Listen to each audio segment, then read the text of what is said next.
எப்படிப்பா இப்படிலாம் யோசிக்கிறீங்க? டிசைன் ப்ளவுஸ் தைக்கிறது காசு எப்படி கம்மி பண்றணும்னு யோசிச்சுட்டு வருவீங்களா நம்ம கடைக்கு? ஒரு கஸ்டமருக்கு அவங்க சொன்ன மெஷர்மெண்ட்டு அவங்க வந்துட்டு அளவு கொடுத்துருந்தாங்க. நம்மளும் அளவு எடுத்து அழகாக என்ன மெஷர்மெண்ட் எடுத்தோமோ அந்த மெஷர்மெண்ட்ல ஃபிட்டிங் எல்லாமே சூப்பர்.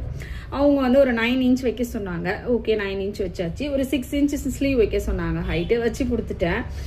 ஃபிட்டிங் எல்லாம் ஆல்வேஸ் சூப்பர். ஆனால் வந்துட்டு போட்டுட்டு என்ன சொல்கிறாங்கன்னா, ஐயோ எனக்கு கழுத்து ரொம்ப இறங்கிடுச்சு, கை வந்து மேலே ஏறிடுச்சு, நீங்கள் ஒரு கையில் வந்து ஒரு 2 இன்ச்சை இறக்குங்க, கழுத்துக்கு மேலே 1 இன்ச்சை ஏற்றுங்கன்னு சொன்னீங்க. சரி ஓகே ஒன்றும் பிரச்சனை இல்லைம்மா பண்ணிக்கலாம் அப்படின்னு.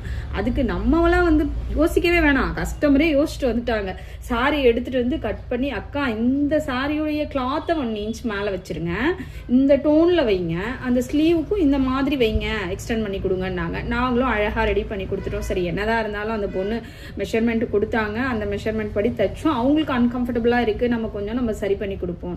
என்னதான் இது இருந்தாலும் ஒரு டிசைனர் ப்ளவுஸ், அது தைச்ச ஒரு ப்ளவுஸில் ஒரு பேட்டர்ன் ரெடி பண்ணால் எவ்வளோ ஒரு விஷயம். சரி செஞ்சு முடிச்சுட்டு பியூட்டிஃபுல்லாக இருந்தது. அவங்க போட்டாங்க, அது ரொம்ப அழகாக இருந்தது, ரொம்ப சூப்பராக இருக்குது காணாங்க. நிஜமாலுமே அந்த ஒரு பேட்டர்னுக்கு ஒரு டிசைனுக்கு வந்து நம்ம 200 ருபீஸ் எக்ஸ்ட்ரா சார்ஜ் வாங்குவோம். ஆனால் பார்த்தீங்கன்னாக்கா 100 ருபீஸ் கொடுமா அப்படின்னா, நீங்கள் பண்ண தப்புக்கு நீங்கள் தான்க்கா சரி பண்ணணும், நாங்கள் ஏன் காசு கொடுக்கணும், ஏன்ட்டு ஏன் காசு கேட்குறீங்கன்னு சொல்லிட்டு போகிறாங்க.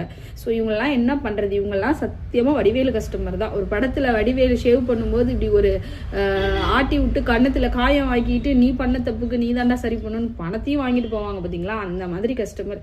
ஸோ இவங்க என்ன பண்ணுறதுனே தெரியல. உங்கள் கடைக்கு இந்த மாதிரி கஸ்டமர் வந்திருந்தாங்கன்னா கண்டிப்பாக கமெண்டில் சொல்லுங்கள். எனக்கு இப்போ தான் வராங்க, அதுவும் நான் ஃபஸ்ட்டு எக்ஸ்பீரியன்ஸ், எனக்கு ரொம்ப கஷ்டமாக இருக்குது. தேங்க்யூப்பா.